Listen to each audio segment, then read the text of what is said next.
पुरी जिले में अपराध को कंट्रोल करने और पुरी रे जो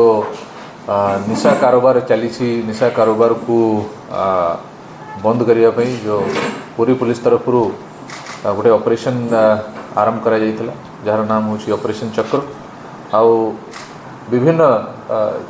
जगार आमर ऑफिसर्स देखुंती के को प्रकार इलीगल एक्टिविटी होउछि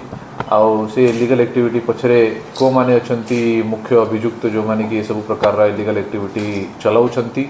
आउ ड्रग्स को नहीं कि आमे देखुतलु कि को अंचल रु ड्रग्स कारोबार हुए कोठू आम अंचल को ड्रग्स आसुछि आउ ताकू केमती कंट्रोल करा जाई परिबो सेही पई हमर ऑपरेशन चला हितला आउ आमे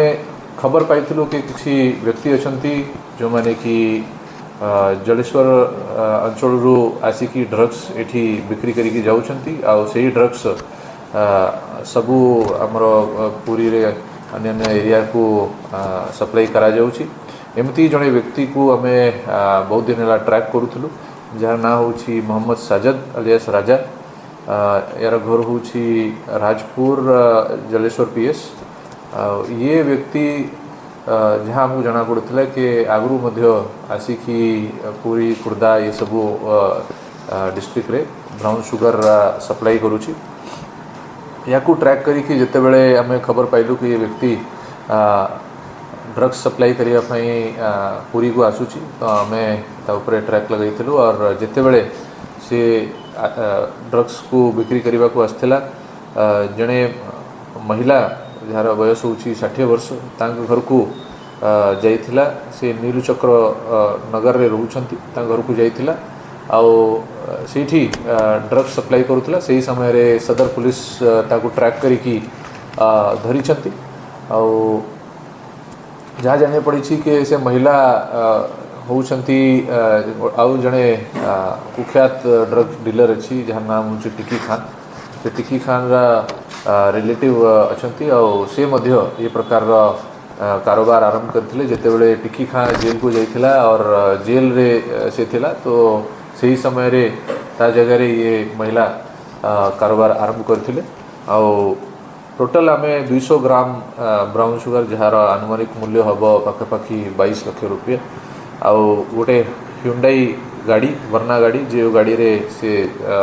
व्यक्ति राजा आसथिला आउ मोबाइल फोन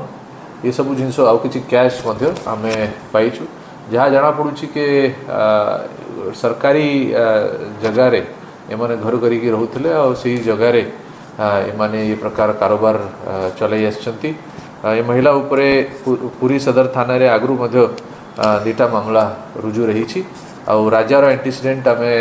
बालेश्वर पुलिस संगे कथा है कि आउरी बाहर करिवु और ता उपरे जहाँ जहाँ केसेस रही से अनुसार आमे एक्शन करिवु पुरी सदर पुलिस स्टेशन रे गोटे केस रजिस्टर कराई under section 21 clause B 29 clause 1 NDPS act ये दी जन को यही केस रे फॉरवर्ड करा जाउछि एमान तरफ द्वारा हमको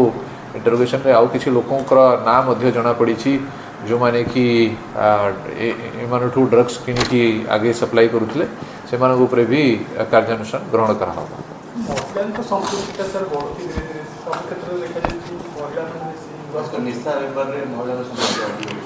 देखा जाइए कि जिते बड़े पुरुष जो माने कि एमती क्राइम रे इन्वॉल्व होचंती से मानु को पुलिस एक्शन करुची अरेस्ट करुची तो किसी महिला माने तांको घर लोक घरे जो माने रहउछंती से माने ये प्रकार इलीगल एक्टिविटी रे इन्वॉल्व होचंती लोकमर धारणा रहउची कि जेहेतु महिला अछंती से मानको प्रति पुलिस और प्रशासन टिके कोल रहिबे और सॉफ्ट अप्रोच रखिबे परंतु ये प्रकार इलीगल एक्टिविटी जमारू टॉलरेट करा जाई परिबो।